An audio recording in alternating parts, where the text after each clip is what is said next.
Welcome back to the tutorial. So we're going to explore the CorelDRAW interface in this particular episode. Now, this is actually the new document, so I would want us to just go straight to the point and get started instead of beating around the bush. So we just click on it. I advise you to leave all settings like this. If you have a name in mind for your graphic design, you can change, but let's just go with, because everything here can be changed while designing, so let's change it. Then we click OK. Now this is it. This is our drawing board or printable page.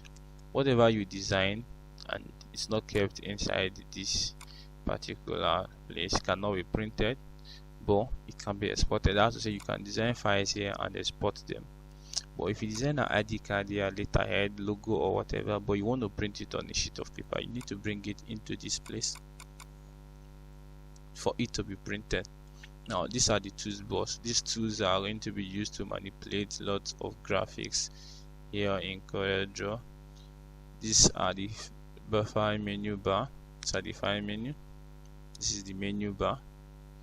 This menu bar has lots of options we're going to be using, but I don't want to start going into explaining their functions individually, because you tend to get bored or lose interest or see CorelDRAW as a complicated software. But it is very easy, much easier than Photoshop. In our next episode, we're going to be creating a complementary card, yes, as a first class designing for everybody who is involved there. So this actually is a color platelet. Let me do a brief introduction of these toolbox here, because they are very important. This is the pick tool.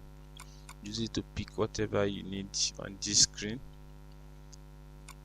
This is the shape tool. We're using this shape to most. Crop tool.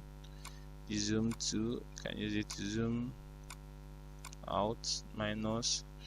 Use the right to zoom in, use the left click button to zoom out. I advise you get an external mouse, because using the laptop mouse, that's the glide slide or glide pad, it's not really efficient. It does not allow you to see the way I zoomed. Let me drop this too. Because I'm using the scroll bar on the external mouse, I'm able to zoom in and zoom out effectively.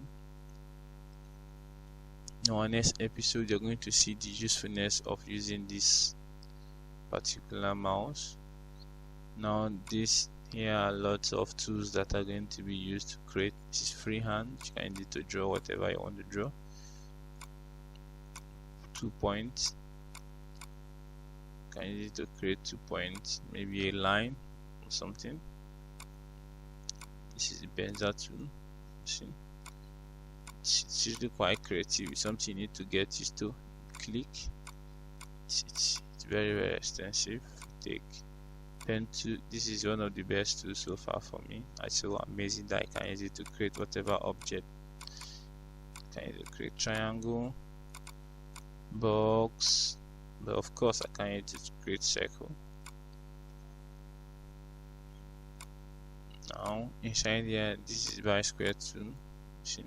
You can use it to create curves of any kind, 3 shaped, 4 shaped, as much as you want.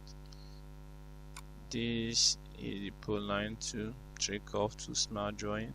This is ellipse tool, used for circle, polygon, star, and the rest. This is text, use it to apply text to your image of any kind. These are for people who do mostly house designing.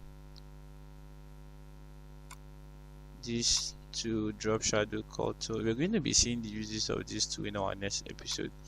I want to take it very easy, light and fast with everybody who is watching this video. So be sure that after our next episode, you are already on your path to becoming a graphic designer. But then you need to first of all get your external mouse. I know why I'm emphasizing on it. It is very essential. Get your mind ready and make up your mind that I want to be a graphic designer before the end of this series. Thank you for staying with us. Make sure you click the subscribe button and support us as much as possible. Thank you for staying with us. Make sure you click the subscribe button and the like button. Support us as much as possible. Thank you.